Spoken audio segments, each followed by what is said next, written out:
I don't have a crystal ball. I don't know when he might be independent or if he ever will be. What happens if I'm not here? And start asking myself Mhm. these dark questions. And what if my wife's not here as well? Who's going to take care of him? I gotta get myself a little more faith, a little more love. I'm your host, Christa Bigler, and I'm going to guess we have at least one thing in common, that we're both in pursuit of a less stressed life. On this show, I'll be interviewing experts and sharing clinical pearls from my years of practice to support high performing, health savvy women in pursuit of abundance and a less stressed life.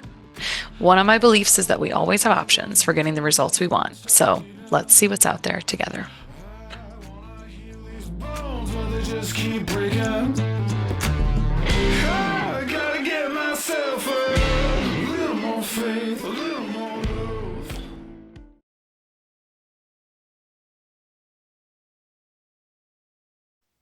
All right. Today on The Less Stressed Life, I'm pleased to welcome Michael Pereira, which he will correct me if I say his name incorrectly, who's the founder of the Autism Voyage, a blog and informational and awareness-driven platform designed to help families raising children with autism, related developmental conditions, and other neurodivergent diagnoses better understand the emotional and practical realities of long-term family planning. Drawing from his experience as a father of two, one of whom is neurodivergent, Michael offers a grounded, parent-driven perspective that bridges lived experience with professional collaboration. We're going to chat all about kind of some of the things, how Michael has merged his professional experiences with these things that happen in real life today. So let's jump right into it. Welcome to the show, Michael. Oh, thank you. Thank you so much for having me. Yeah. So let's hear a little bit about your story. I've been something on my mind a little bit lately is that things that are surprising or unexpected or that create new stress in our lives rarely happen at convenient times typically. And so I don't know anything about your story, but sometimes there are things that happen in our lives that sort of just stop us in our tracks and make us assess everything. So tell us a little bit about your story, the birth of your son, and how that may have changed your life trajectory. Of course. So basically, I came from corporate America, and that was a different type of stress there. But traveled a lot, met my wife. We decided to create what we call our old American dream and married, bought a house. And obviously, we were able to get pregnant with Christian Omar, which is our son, our Mm. firstborn. And we believed that was going to be our lifestyle. Me in corporate, she was going to be a stay home mom and just raise the children as is. Things happen in life, curveballs. And around when he was 1 year old, we started seeing a lot of symptoms that were concerning at that point. But I would say that at the same time, we were in denial. Mhm. And that denial phase fueled also by having families that would say, hey, don't worry, you were the same. Mhm. Sometimes can procrastinate early intervention. So we just decided at that point, let's leave it some time to see if these behaviors reduce, they increase. Let's see what happens. Again, the denial phase, it was there.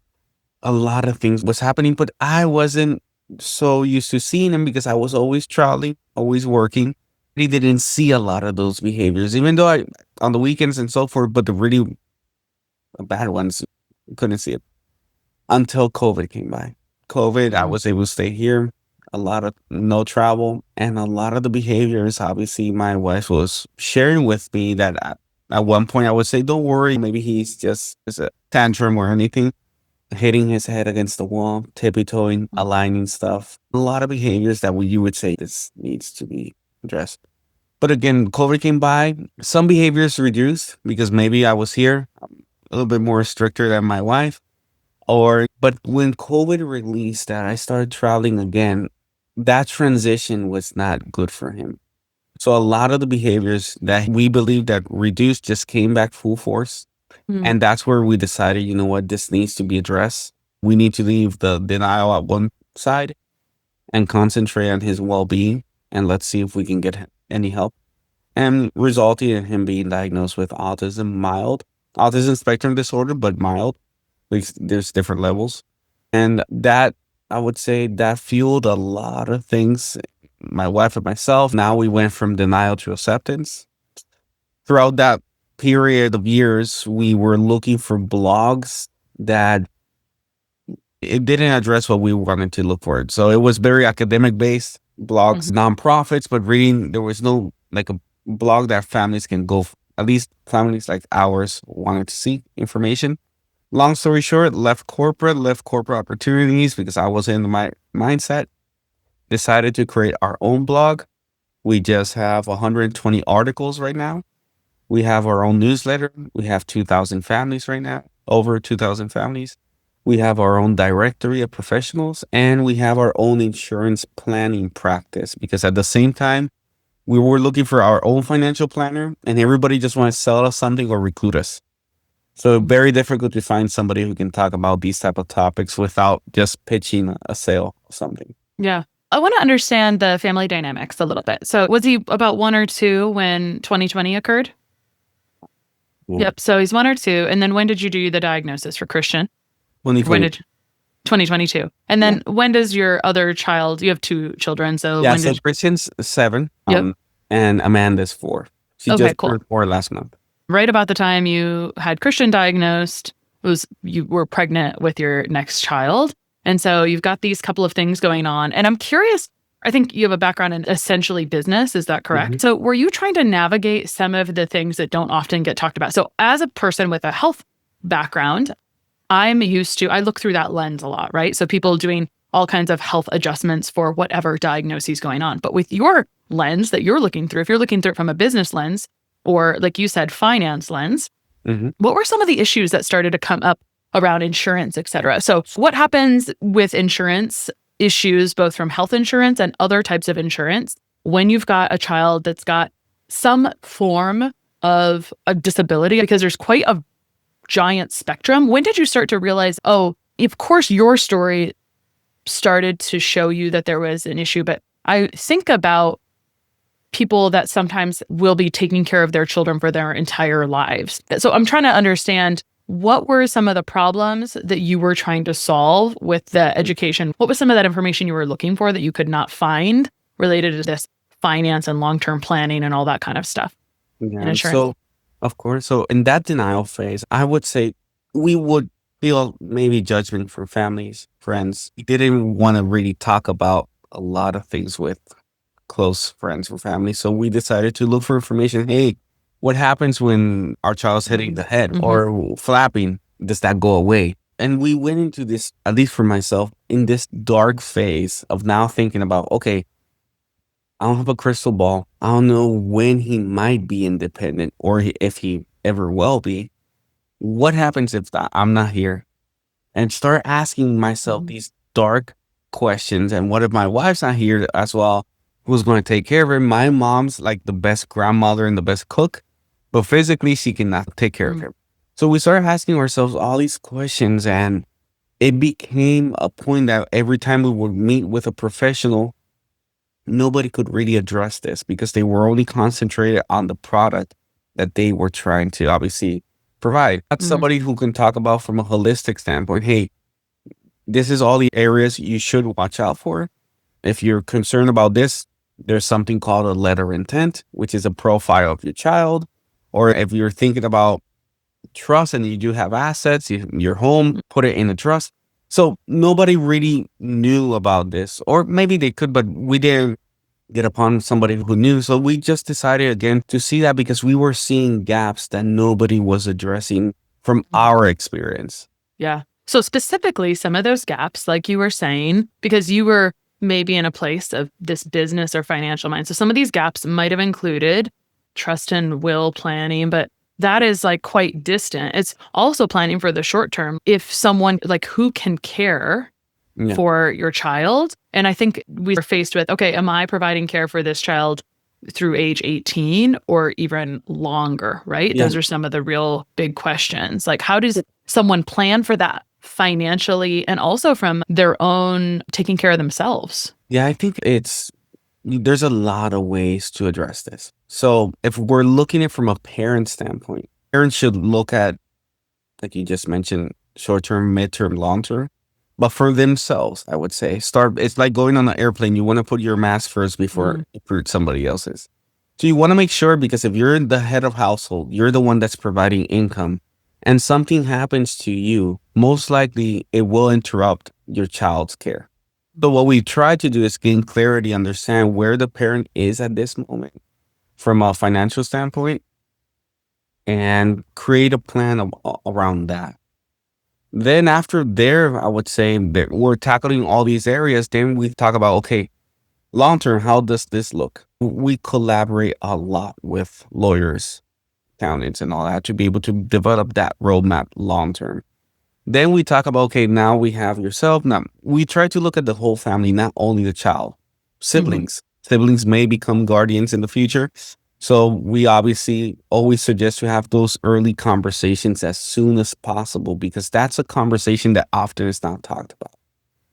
Because a sibling has their own plans, their own career, their own goals. And if there's something that's, I would say, expected around that sibling, it should be talked about, not at the last moment. So I think there's a lot of ways of tackling this planning, I would say, conversation, but I would say it always starts with the immediate parent. Understand the dynamic. Yeah.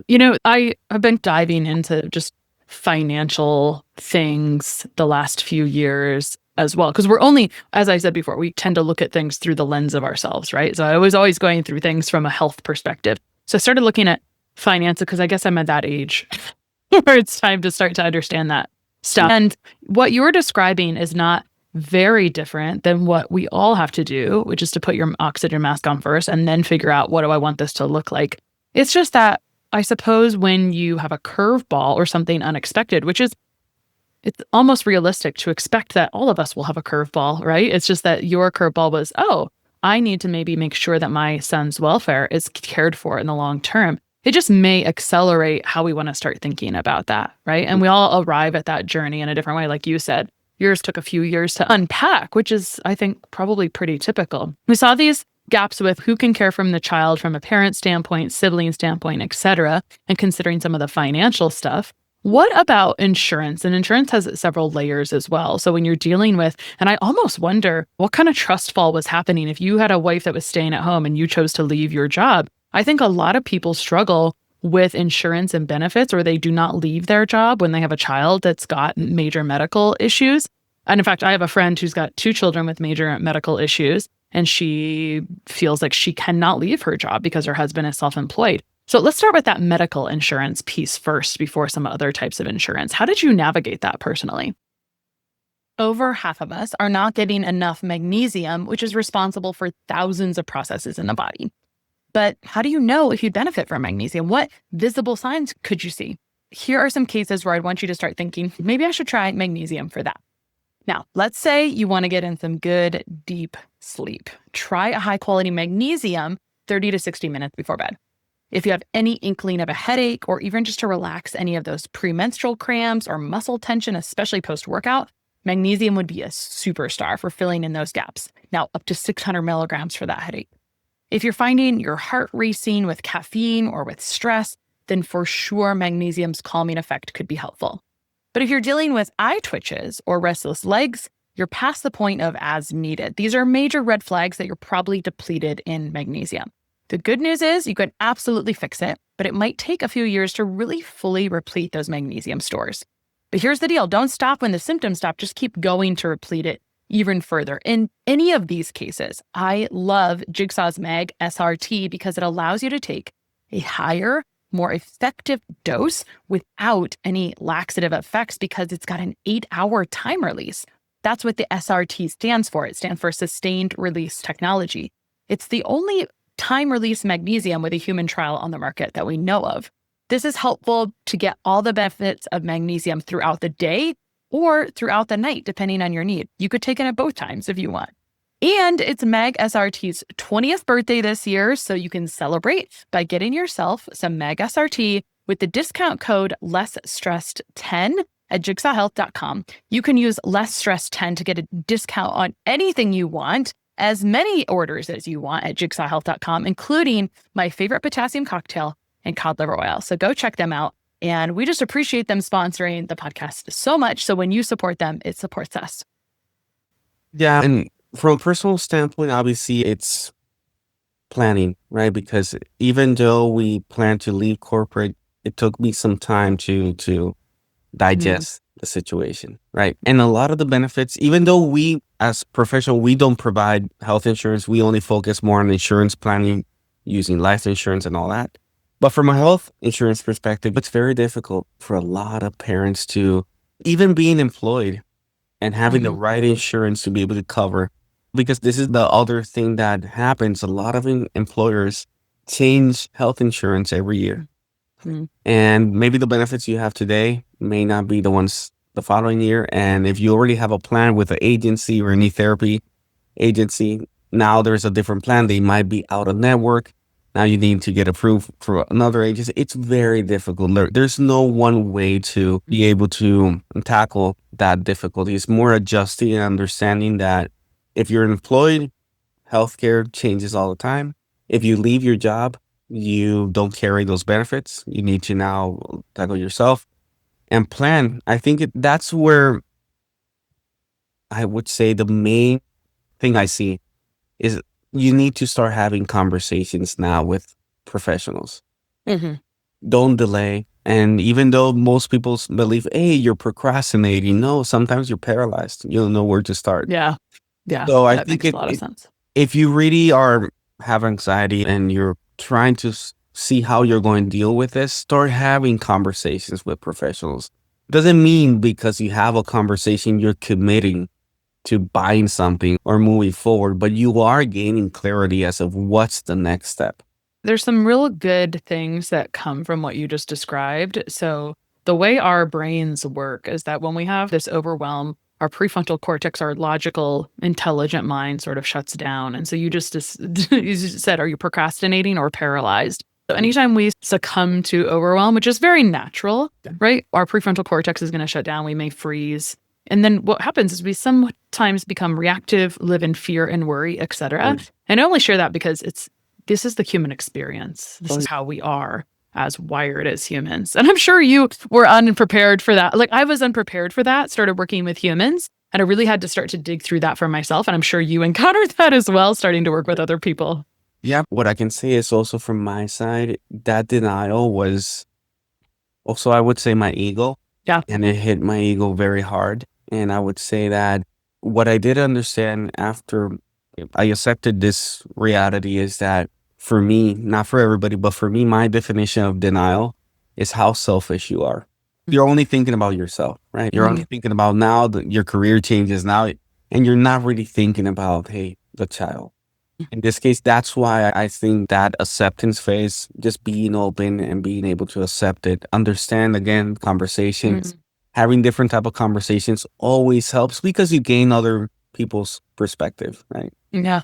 Yeah. If I was to outline, and I've been thinking about this as we've had a conversation, where does someone start? It's before you can even go into action mode, you have to reach a place of neutrality with your feelings and emotions related to acceptance, and then collect information, and then stop and sit with that, and then take action, which is a very human thing we want to do, is jump straight to action. And so sometimes that can make us feel like a little bit of a ping pong ball or jumping around in a lot of ways. So I want to go back to something related to insurance. I was just thinking about this out loud, because the conversation is, if you've got a child that or a family member that may require some additional medical care, then you may not have the answer to this. I'm curious about how common is it for the neurodivergent population to need prescription medications, or surgeries, which can be the big medical costs, or is it actually a lot of more one-to-one care and some other things? What's usually that kind of plan of care looking like in general?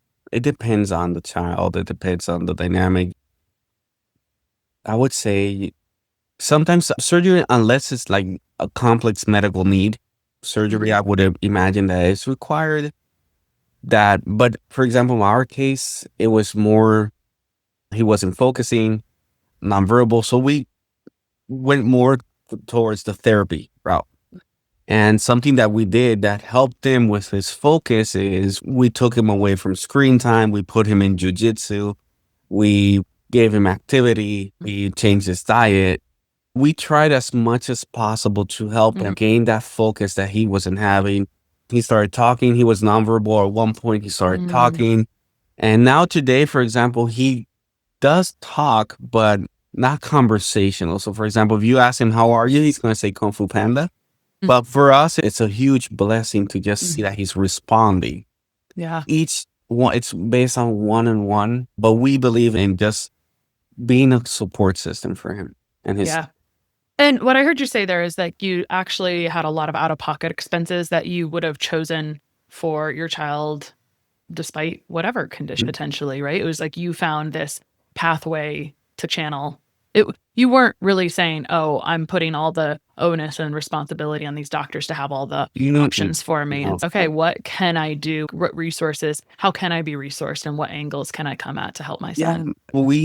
And again, this is just our way of thinking. I come from Puerto Rico, and in Puerto Rico, everybody would just play in the streets. It was everybody knew each other and just playing and you would come in exhausted. And I believe in that. I believe in just outdoor activity, just putting himself, having that exercise will help him at the end of the day, exhaust him to a level that when he's exhausted, at least for Christian, when he's exhausted, that's where he focuses on. And that's when he's exhausted, that's where we start doing homework.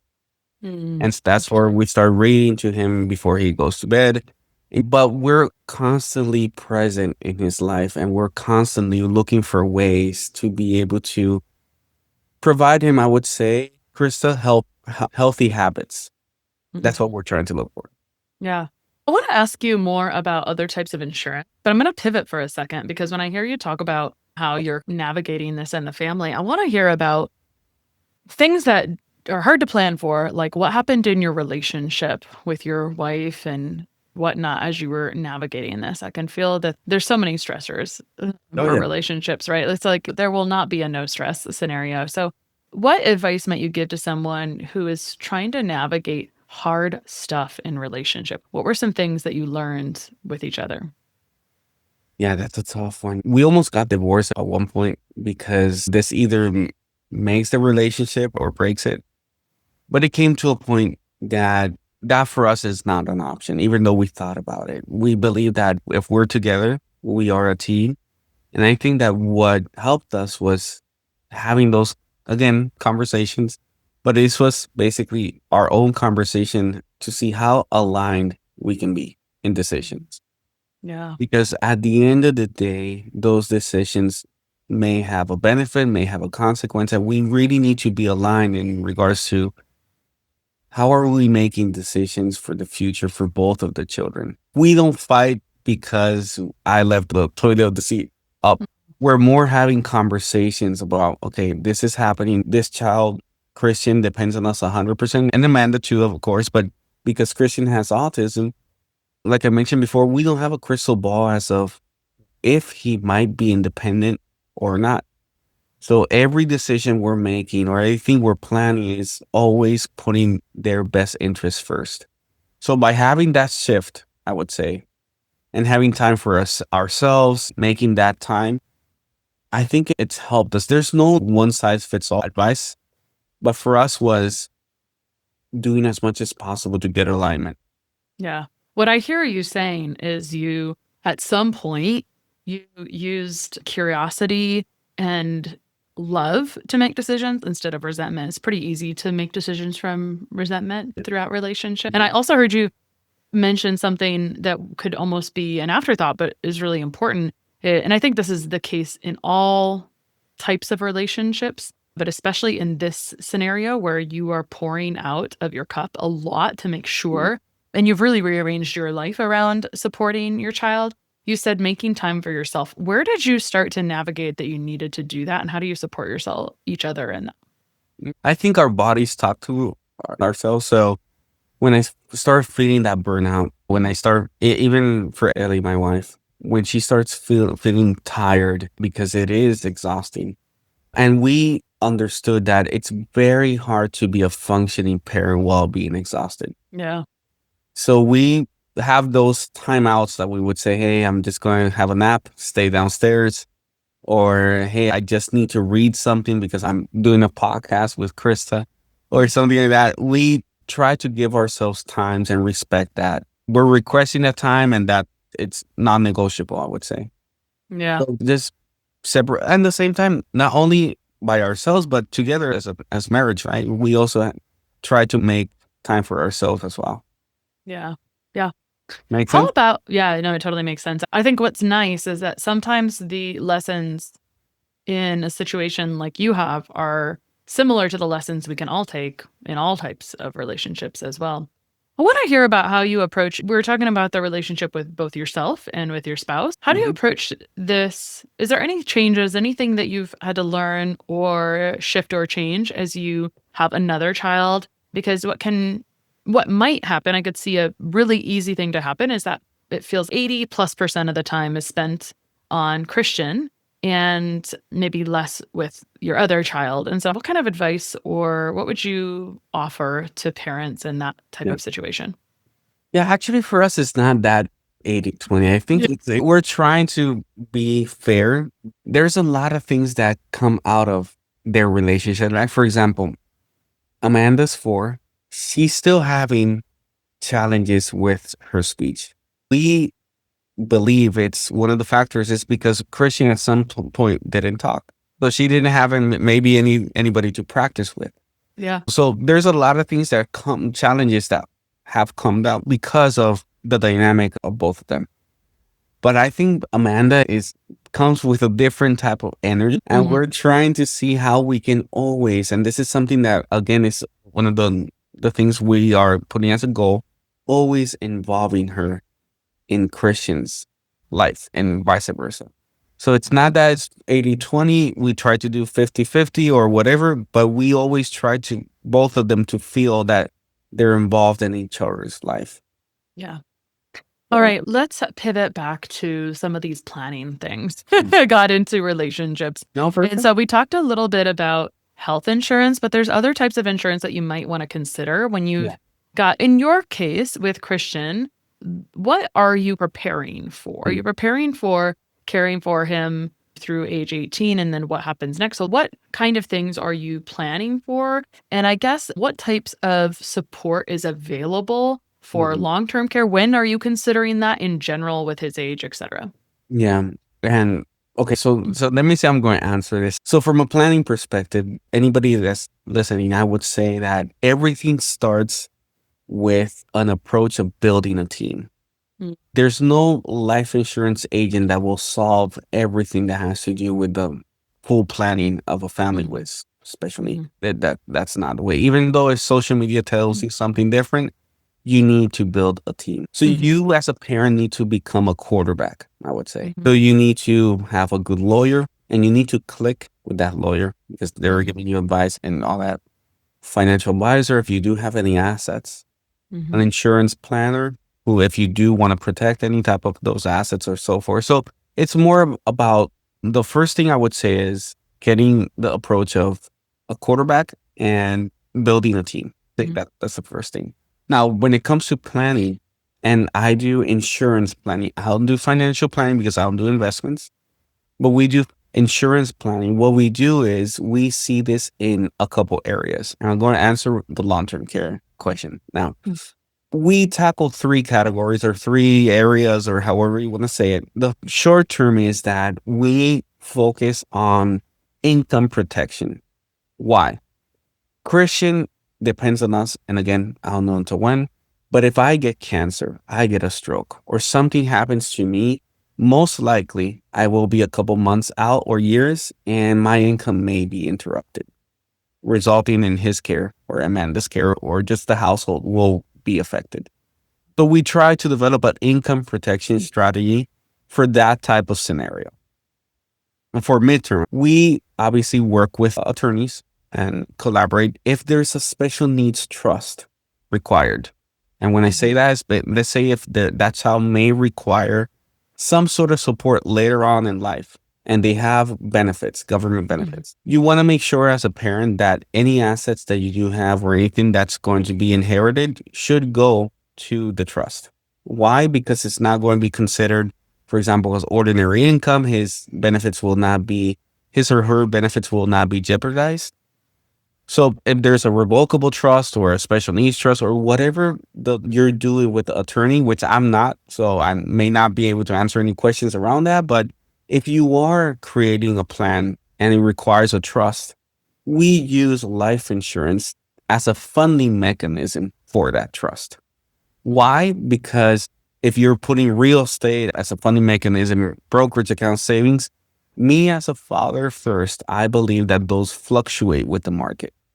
So you don't want to you do, but you want to plan with something that's predictable. So that's why we use life insurance.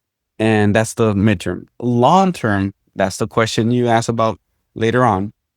We see it in in two ways. One, as a parent, if your child requires support throughout the life, his lifespan or her lifespan, you may want to also take some long-term care for yourself. Why? Because you may not count with your children to help you in those elder years. So you want to make sure assisting living facilities, nursing homes are becoming very expensive. So you want to make sure having a conversation with your team that you are tackling those later years and most likely you're not talking about. It's going to become very expensive. And also plan, how does the dynamic look for your child later on? Should he go to a group home? If he's highly functional but still cannot make a decision, is he going to stay with you? Perfect. Or will he be able to live independently but still require some support? There's no one size fits all, but these are conversations that need to be held because you need to plan for different scenarios that you might not know if will happen, right? But you still need to plan. Make sense? Yeah, there are so many scenarios. I was just pondering some that I even think about, right? Where children moving back with their parents. I actually was having that conversation with a trust and will attorney recently. At what point would I consider long-term insurance? And she said, well, I would consider what the cost of that is and the cost benefit, et cetera. I would want to ask you a little bit on income protection because you described having cancer. Now, this is something we've covered a little bit on the podcast because we're currently at rates of cancer 1 and 2 in the population. And so it's something, and when we talk about that prefrontal cortex shutting down, something I am working on is advanced decision making. And that's what really all you were describing is like when you make decisions in advance, then whenever possible. In this case, if this happens, what do I think I want to do? It allows you to almost relax in your brain a little bit when you have that unexpected worst case scenario thing happen, because naturally your brain wants to go to fear and worry and concern. And then sometimes we make decisions we don't really love later, understandably. So anyway, when you describe income protection, like if you got cancer, but you wanted to make sure your family's needs were cared for, because you're an insurance person, what does that look like from an insurance perspective? Because I think this is not really discussed or talked about. No, so there's different type, I would say, of coverages. So there's one that could be, for example, an income protection, disability income protection. That is basically, it replaces your income up to a certain age if something were to happen that you would become disabled. There's other coverages, like for example, it could be a policy, but may have living benefits.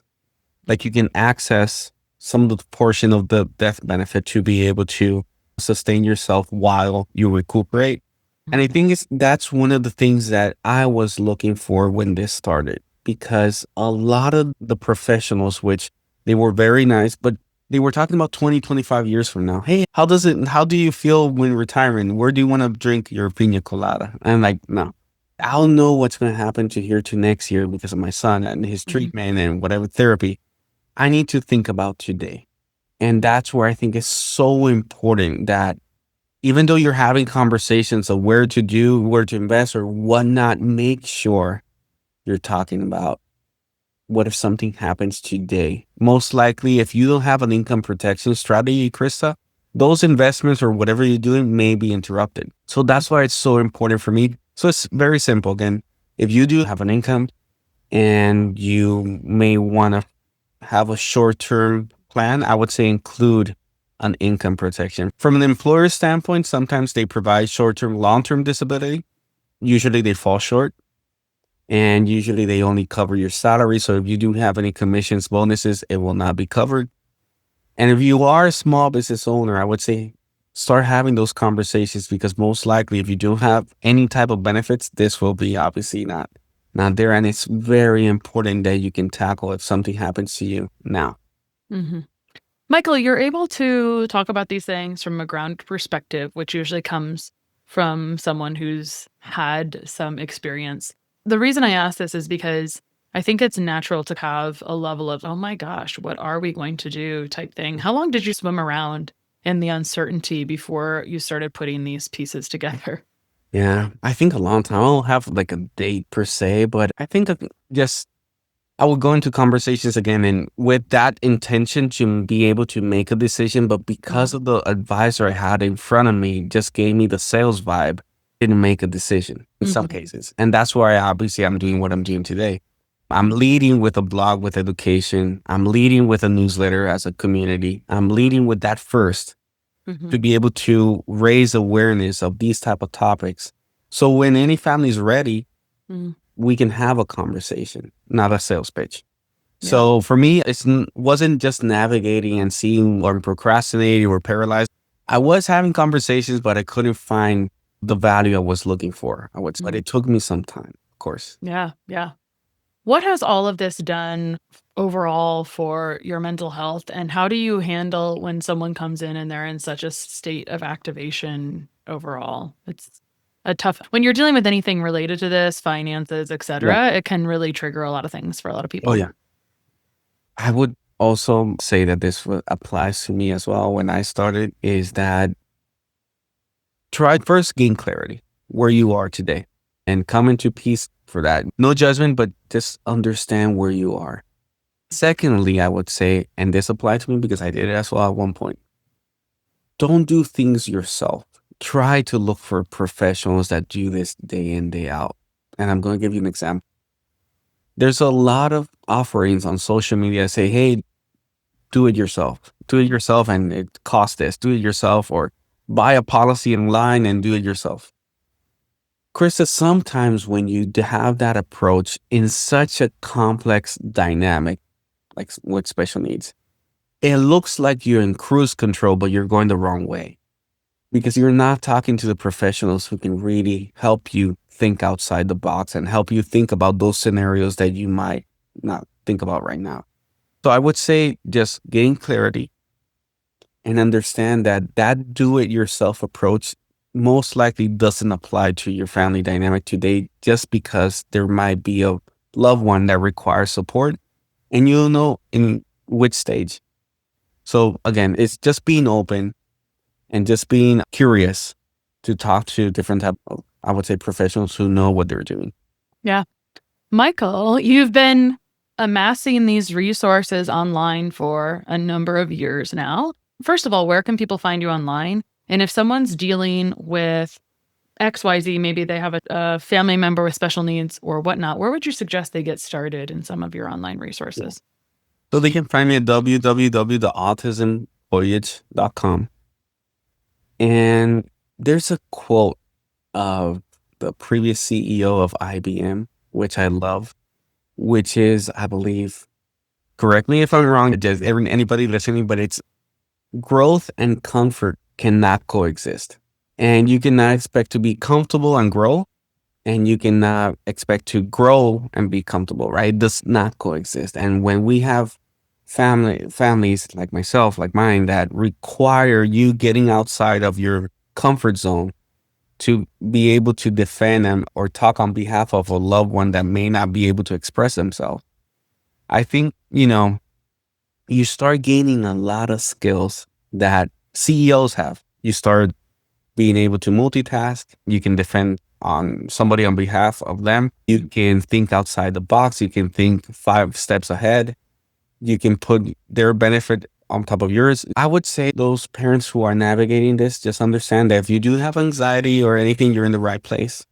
But also just understand that just be the best version you can be and just try to seek help and knowledge and curiosity because there's a lot of things out there, but it doesn't mean that they're right. So it's just about building the team, becoming a quarterback, and just being acceptance of this new curveball in life, which is a blessing for us.